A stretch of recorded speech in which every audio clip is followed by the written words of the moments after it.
Here we go. This one is from Mujin or Mujin. I don't know how to pronounce his channel name. This one is called How a VTuber Getting Hacked Created a Massive Crypto Scam. So let's see what I'm gonna grab another one of my blizzards before we react to this.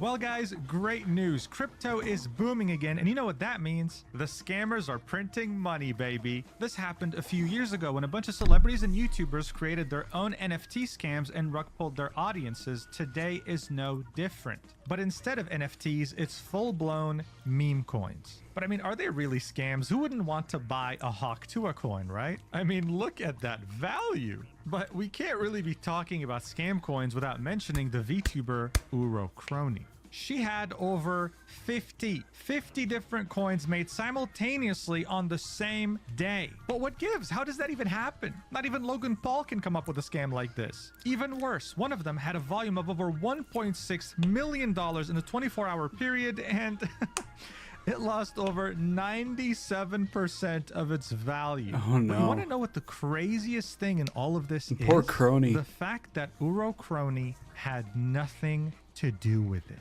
Let's talk about it. All right, so Urocrony is an English-speaking VTuber. She is part of the Hololive Corporation. I think it's safe to say they're practically the biggest VTuber corporation on the planet. She has over 1 million subscribers on YouTube, which is obviously not just massive for a YouTuber in general, but especially massive for a VTuber. But here's the thing. Even though this channel is literally her career, and even though it's co-owned by her and her huge corporation, it got hacked. On January 20th, her viewers noticed a very weird scheduled livestream for the same day. It had this random guy on it, a title that had nothing to do with anything she did, and understandably, people started to worry. It ended up going live and there was no sign of Crony anywhere. At this point, it was obvious she was hacked. Her account was compromised. But many people were asking the question, how could someone as big as Crony not take account security seriously? How could Hololive not enable two-factor authentication? I mean, are they dumb? Well, here's the thing. Not only did they have two-factor authentication enabled, but the hackers didn't even have her password. You heard that right. They got into her account without needing two-factor authentication and without even needing her password. Oh yeah, hackers are really good at finding ways to get into your accounts without having to go through the two-factor authentication. I mean, there's still plenty of people right now are getting hacked, even though they have two-factor. You're probably wondering how the hell they did that. Well, to explain, let's get back to the basics. First off, what the hell is Ripple? Well, it's the third largest crypto coin by market cap, and it's called XRP. Its market cap is currently sitting at $145 billion, and its parent company, the people who made it, are called Ripple. When you go to Ripple's website, the first thing you see is "Don't fall victim to crypto scams." And there's a reason for that. The exploit that was used to hack Crony's account is extremely dangerous, and she is far from being the only victim. To understand how it works, we're actually going to go to my Twitter DMs where many attempts have been made to take over my account. Here's a perfect, very recent example from someone calling themselves Linda Luo, who apparently is a marketing and account manager at MSI Computer Corp. They started the conversation with, "Hello from MSI. I have an offer I'd like to go over with you. Would you be open to hearing more?" And I mean, guys, MSI? No way. Like, that's so cool. Ignore my reply. Listen, ignore my... I swear I can explain, okay? Please, just listen. We need to go to her profile. At first glance, for someone who hasn't been on the internet for a long time or is just naive and wants this to be really true because it's such a cool opportunity, this profile might not seem suspicious. You have the MSI cover photo, a picture of a real person, it's not AI, a verified check mark, the name of the person with MSI at the end. Wow, so official. They retweeted a bunch of stuff from MSI, and apparently they have a LinkedIn in the description as well to really prove that they're the real deal. You click on the LinkedIn link and you see, wow, this is the same person. No way, this is actually legit. Well, the only thing that's legit here is my complete condolences to Linda because she has someone impersonating her on Twitter. If someone here watching knows her, please let her know because this is identity theft. And this is how these scammers operate. You wouldn't believe the amount of message requests that I have on Twitter of profiles like this. Whether it be from MSI to Razer to some random companies like Salesforce. Why would you want to... Oh yeah, I have a lot of unread messages that I get both here on Twitter and Discord. They're like, hey, can I talk to you? Or, hey, how are you doing? Just random shit like that. And it's just like, fuck off. If I don't know you, why would I want to talk to you? And it's just, fuck off. That's all I can really say is just F off. Like, seriously, go away. No one wants to fall for your obvious bullshit. Advertise Salesforce on my YouTube channel. The way it works is that as soon as you show interest, they'll send you a PDF file saying, hey, here's how much we're going to pay you. You'll find it in the PDF file. And as soon as you download it and open it, it's over. The malware will immediately target your browser folder and they'll copy your cookies. Now you might be wondering why this is a big deal. Well, think of it this way. Every time you go to YouTube, you typically don't have to log in. When you get a new PC, you just log in once, and then every time you visit the website, you're already logged in, ready to go. Your logged in session in your account is saved in your cookies. If I were to copy your cookies file and paste it in my browser file, then when I actually end up going to YouTube, I'll already be logged into your account. I wouldn't even need your password or two-factor authentication. This is why this exploit is so ridiculously powerful. Every security measure that you take doesn't matter because they're already in your account and you have no idea until it's too late. Just to prove to you how dangerous this exploit is, I'm just going to take Ripple Bull Run confirmed and I'm going to type it on YouTube, okay? You can do this too if you want, but I'll just do it for you right now. Ripple Bull Run confirmed. It's even one of the most popular search terms, okay? And here you go. These are two channels that were hacked. As we speak right now, as I'm recording the video, these two channels got hacked. I even searched it up myself as I was researching for the video. And look at this. This channel right here has a verified checkmark. It's just a guy who makes fighting game videos. And the same thing happened here. The scammers were able to use the exploit and took over his channel. But why do these exploiters go through such lengths just to tell you that a coin will hit $5 soon? Like, what are they, a walking free advertisement? Well, no. Once you press on the live stream, it gets very obvious.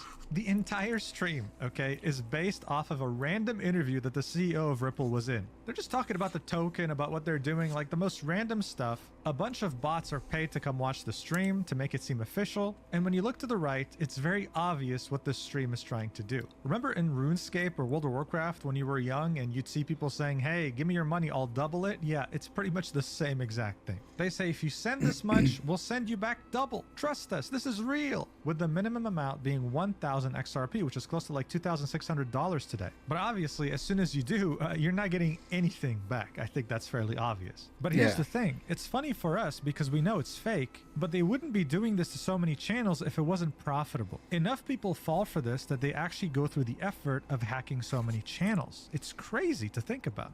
Now, in this case, I don't... It is really insane that there are people who actually fall for this stuff when it's obvious that it's fake.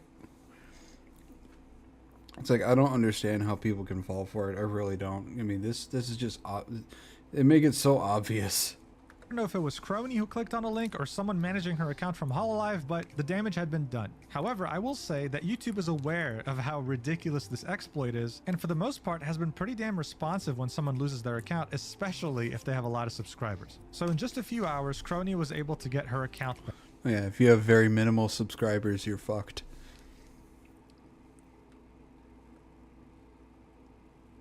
Oh, next selection. See you in the next stream. Alright, well, thank you for being here, Nakota. It's always a pleasure to see you. You go have a good sleep.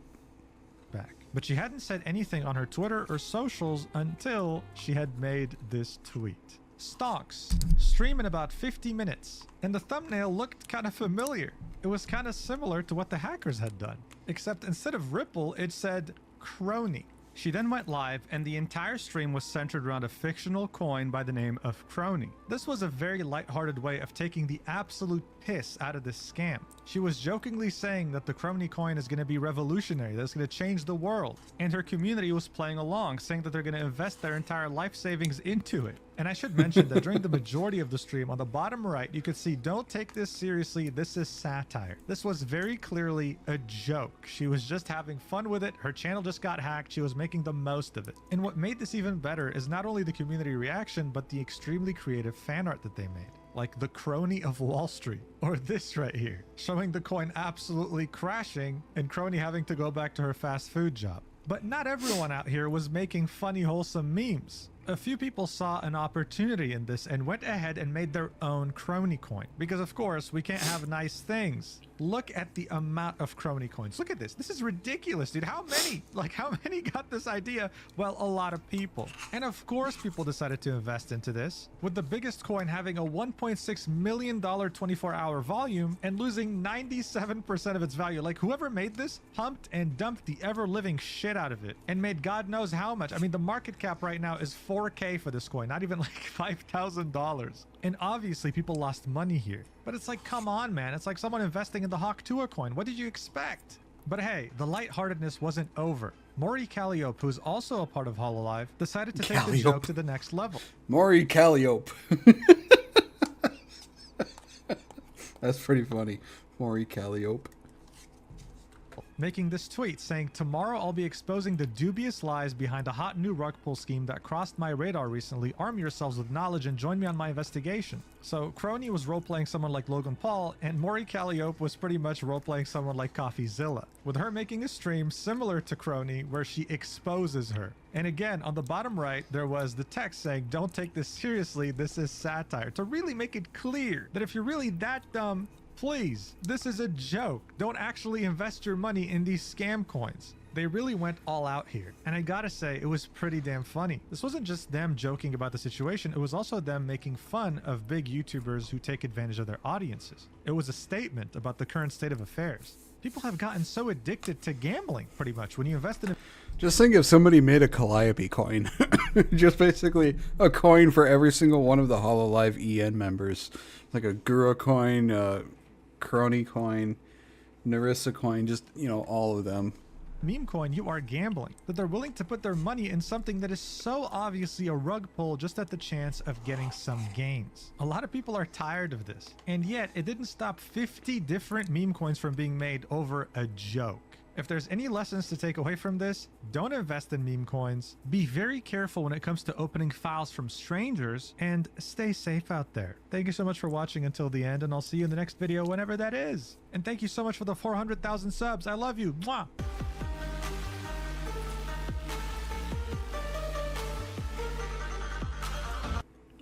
Freaking oh, Crony coin. That's pretty funny. That's pretty good.